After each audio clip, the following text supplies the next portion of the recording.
В своем послании Государственному совету Татарстана президент республики обратил особое внимание достижениям в сельском хозяйстве. Прозвучали такие цифры. Урожай зерновых свыше 5 миллионов тонн. Урожайность по республике почти 37 центнеров с гектара. Самый большой хлеб собрали Арский, Тетюшский, Буинский, Мензелинский и Муслимовский районы. Татарстан полностью обеспечен основными видами продукции и имеет возможность поставлять значительные объемы за пределы республики. Рустам Минниханов выразил слова особой благодарности сельчанам за их важный и непростой труд. Я хотел подчеркнуть, в современных условиях вопросы глобальной и национальной продовольственной безопасности получают новое звучание. Запасы продовольствия, как мы видим из недавних событий, становятся важным элементом мировой политической повестки, а зачастую инструментом шантажа и давления. И при этом нужно учесть, о наступлении мирового продовольственного кризиса говорили еще 2 года назад.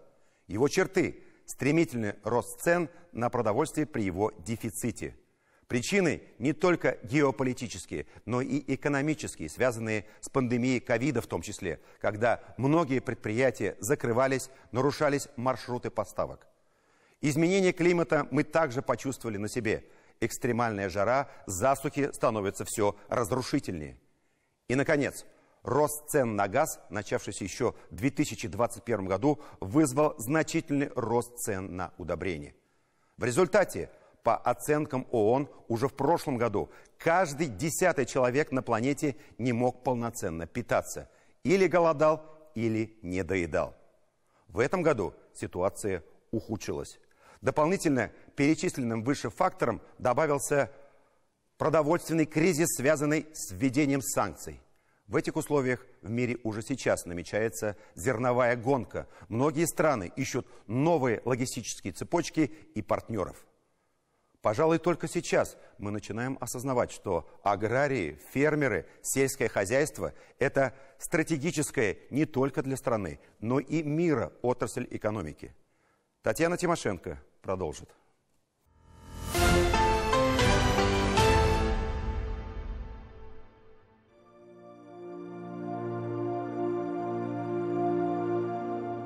Татарстанские поля такие, что их не то что не перейти, а за день не объехать. И на этих просторах те, кто выбрал труд на земле, прокладывает свою колею.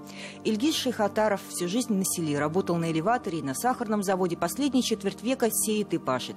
И это как раз тот случай, когда поле буквально спасло деревню. Сейчас на предприятии работает около 60 человек, практически все односельчане.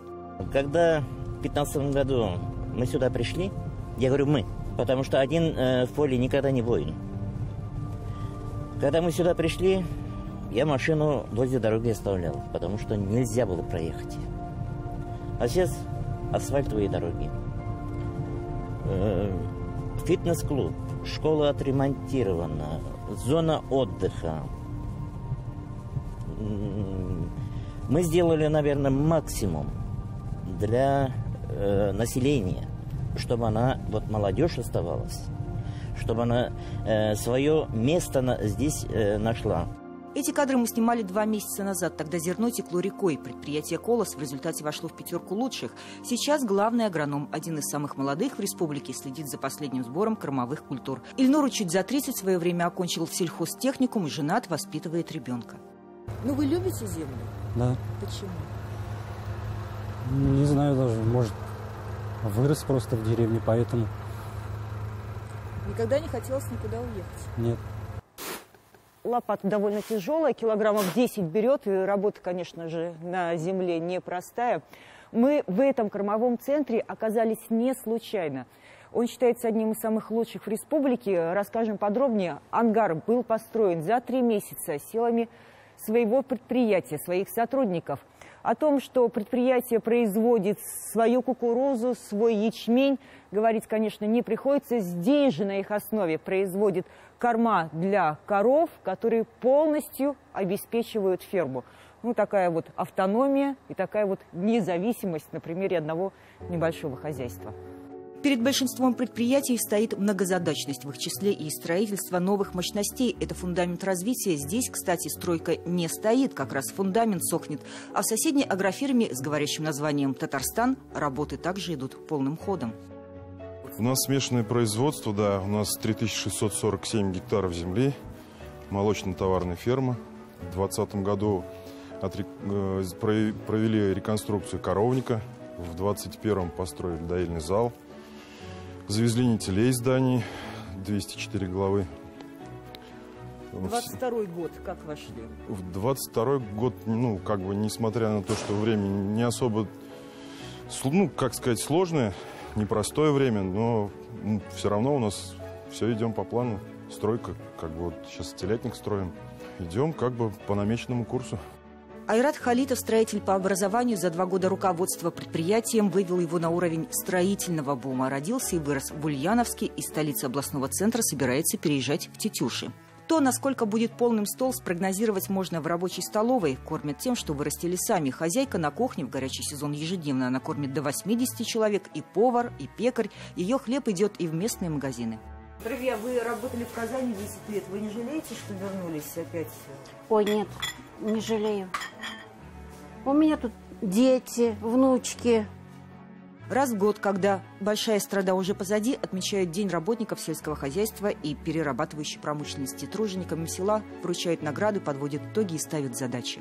Агропромышленный комплекс активно развивается. В республике продолжает строительство и модернизацию животноводческих объектов, зернотоков, элеваторов. Только за последние 3 года объем инвестиций составил порядка 81 миллиарда рублей. Важно продолжить развитие агропромышленного комплекса. В текущих условиях мы должны полностью обеспечивать наших граждан основными продуктами питания. Это вопрос продовольственной безопасности. В полях продолжается гонка. Гонка за результатом. Дни терять нельзя. Скоро заморозки. Работа с 6 утра до темноты. Урожай сахарной свеклы такой, что на заводах разгрузка идет без остановки. В Тетюшском районе надеются на лидерство. По зерну уже вырвались передовики. Это не предел. Для нас это, конечно, это была фантастика. В роли фантазии просто 200 тысяч тонн хлеба собрать. Естественно, конечно, для нас было это, для нашего района это 100 тысяч, скажем, это предельно. Допустим, если 80-90 тысяч сахарной свеклы собрали, это было очень хорошо. В этом году Алла Берся, думаю, где-то 350 тысяч тонн сахарной свеклы. Естественно, конечно, я же сказала, вот есть наука, очень хорошая у нас научная база в Республике Татарстан. Работаем мы научными исследовательскими институтами, вообще в целом в Российской Федерации. Есть технологии, которые сегодня применять надо. Естественно, конечно, минеральное удобрение. Ну и сроки. Несмотря на то, что мы находимся вот в зоне рискованного земледелия. Планирование в сельском хозяйстве и стратегическое сегодня в районах готовится к будущему урожаю. Семена заложены, договоры на поставки заключены, техника уходит в ремонт, поля с озимой пшеницей уже дали всходы. Мы все патриоты, мы все стараемся, делаем свою работу, приходим на работу рано утром и до позднего вечера. Все это нормально, так должно быть. Мы сельхозпроизводители, от нас другого не ждут.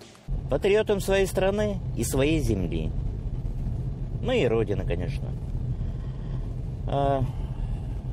Насчет того, что вот сельское хозяйство очень трудная отрасль. Знаете, вот когда вот видишь вот это, вот душа радуется. Те, кто выбрал эту свою колею, гордо могут носить звания и тружеников, и созидателей, ведь сельское хозяйство остается базовой отраслью экономики, обеспечивая благополучие и сел, и городов, и страны. Татьяна Тимошенко, Дмитрий Шлемин. 7 дней.